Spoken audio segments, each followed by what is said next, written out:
Thank you.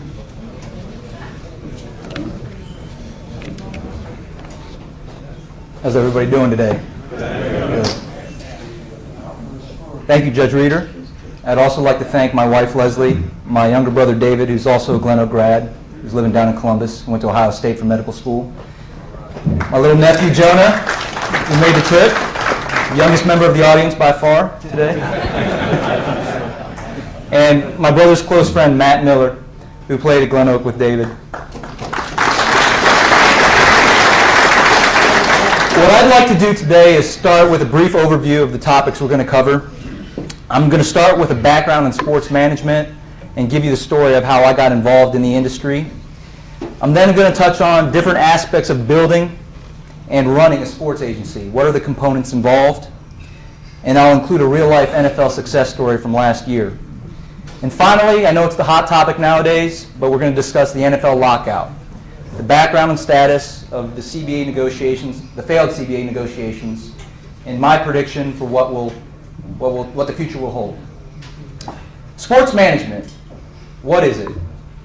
It is the hot industry in America. We live in the show me the money era. Jerry Maguire, Arliss, these shows and movies have glamorized the industry. For every sports fan, for every weekend warrior, there is a certain romantic appeal to work with professional athletes. And I feel very fortunate and blessed to work in this industry. My background, as Judge Reeder mentioned, I was born and raised in Canton, Ohio. My roots run deep here. Although I live in New York City, Canton will always be my home and hold a special place in my heart. My father was an engineer at Timken, worked there for 35 years. My mother was a teacher at St. Paul's downtown in the early 70s before I was born. I was born in Altman Hospital just down the road, so I do hold Canton very close to my heart. I attended St. Michael's for high school, entered Boy Scouts. Funny story, when I was going for my citizenship and the community merit badge, one of the requirements was to write a letter to a council member, someone in local government. So my scoutmaster at the time said, hey, why don't you write Jerry Patrick? This is back in the mid-'80s. He's up for re-election. He'll probably write you back. And sure enough, he did. He did write me back. I then attended Glen Oak, whose coach at the time was the legendary late Bob Cummings. After Glen Oak, I headed off to Notre Dame, where I received my undergraduate degree in accounting and my law degree. Upon graduation, I headed to New York City, where I practiced law, specializing in intellectual property and contracts. While I was practicing with these firms, I gained the practical experience, knowledge, and skill set necessary to thrive, excel, and make my mark in contract negotiations. My primary practice areas included contractual law, including licensing agreements, outsourcing agreements, co-branding agreements, marketing agreements for clients such as Time Warner Cable, Time Inc., HSBC, and Anderson Consulting. Starting the company, as I explained to Jeff earlier, I met my first clients on the pickup basketball courts at Notre Dame. I would go down there in the off-season to the rec center and play pickup basketball, and some of the players would come down. So I developed friendships with some of the guys on the team. They knew I had already accepted a job offer to practice law in New York City, so they asked me to become certified through the NFLPA, which I did. And when I moved to New York and I began practicing law in New York, I began representing only Notre Dame players on the side. And every year thereafter, for my first 4 years in New York, they would have a teammate of theirs who was not looking for the glitz or the glamour, but was looking for somebody to do right by him on the contract, but more importantly, be somebody he could trust and trust implicitly. So as I was developing my sports law practice and representing Notre Dame players on the side, I began to realize two things. The first thing I realized was that I had an aptitude for this type of work. As the depth and breadth of my applied knowledge and expertise in contract negotiations grew, the more I realized that this skill set was transferring to the work I was doing on behalf of my NFL clients. I felt extremely satisfied about the high quality of my work product on the player contracts I was negotiating. And this gave me a sense of satisfaction and a sense of confidence that I could do this full time. More importantly, I realized that I loved the work. Working with young men of character to achieve a common goal. This feeling was indescribable to me and resonated at the very core of my being. So after some soul searching and some prayer, I decided to burn the ship, so to speak, and launch my company full-time, which I did in late 2002, early 2003. Like any other venture, getting started is the hardest part. When your client roster includes 1 or 2 clients, you do have your work cut out for you to overcome a player's initial apprehension and provide a compelling reason as to why that player should sign up for a newly founded venture. Fortunately, I was able to overcome that initial barrier to entry with a lot of hard work, vision, creativity, an unwavering faith in myself, and more importantly, God. ETL, which is my company, is now on the cusp of where we have always wanted to be, and that is at the very pinnacle of the athlete representation industry. Respected by peers, players, and NFL teams alike for having done it the right way, and in my book, the only way, through hard work, integrity, and faith. After this draft, we will have 14 active NFL clients, and I feel truly blessed to stand before you today, no hesitation in my heart, and say that we are the most up-and-coming agency in the athlete representation industry. There are many aspects and components for running a sports agency. Running a successful sports agency is a year-round endeavor. As an agent, you wear a variety of different hats.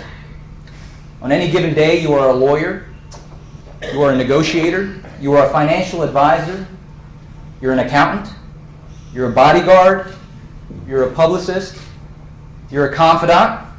Now, depending upon your religious affiliation, you're either a priest, a minister, or a rabbi. You are a concierge, you're a spokesperson, and more importantly, you're a big brother and a friend. I am there for my clients through thick and thin. They know that they can call me 24 hours a day, 7 days a week, and I will be there for them. Our philosophy of representation is one that is relationship-based.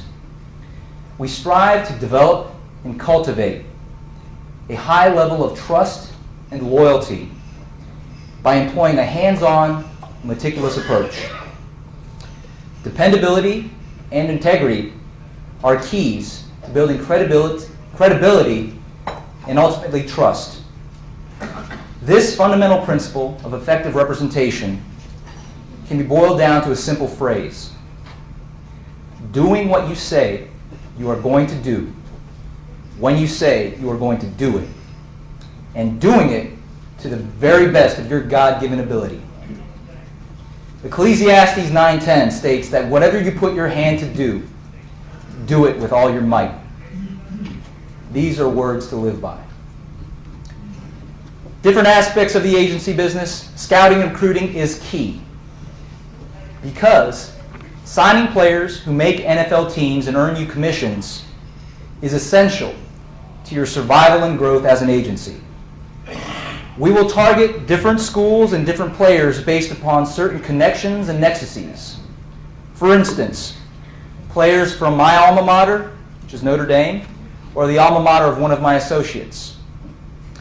Players from a certain geographical location, which would be, for me, my home state of Ohio. Ohio State, Akron, Bowling Green, Toledo, different schools located in my home state, or schools close to my current residence around New York City. Players from schools where we currently represent or have previously represented clients. That's another connection that we like to take advantage of. And finally, players from schools located close to NFL cities where we currently have active clients. These are connections that we try to leverage when we recruit players. What do we look for in a player? Obviously, we look for athletic ability. Does a player have what it takes in terms of the skill set and tools to play on Sunday afternoons? Does he have sustained productivity? Has he been consistently producing at the college level for the past 4 years? What is his character like? And other intangibles. Does the player have draftable traits? In scouting and evaluating players, we will take a thorough, comprehensive approach. We will utilize a variety of different sources of information. The first source we will utilize is something called National and Blesto draft grades. National Football Scouting and Blesto are two scouting services utilized by a majority of NFL teams. I would say currently we're at about 25 out of 32 teams utilize either National or Blesto. Every spring, National and Blesto will visit schools all across the country to evaluate draft-eligible seniors for next year. They will interview the coaching staff. They will take measurements and weights, and at certain schools they'll time 40s. They'll evaluate game film. From all of the information they compile and they evaluate, they then compute numerical draft grades on every draft-eligible senior across the country. We have access to these grades, and although these draft grades are by no means a foolproof indicator of success or being drafted at the next level, they do provide a good indicator as to whether or not a player will be on the radar of NFL teams once the season rolls around. So that's the first source we utilize. Secondly, we will perform our own due diligence and our own evaluation. We will look at a variety of different factors, and as the years have gone by, the more and more versed and the more comfortable I feel in scouting and evaluating talent. Obviously, you'll look at a height-weight-speed ratio.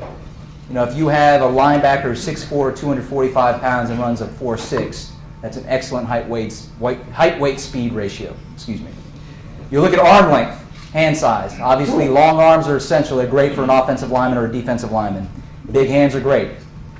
You'll look at different intangible qualities such as leadership, charitable involvement, intelligence. Is the player on a dean's list? Is he on an all-academic team?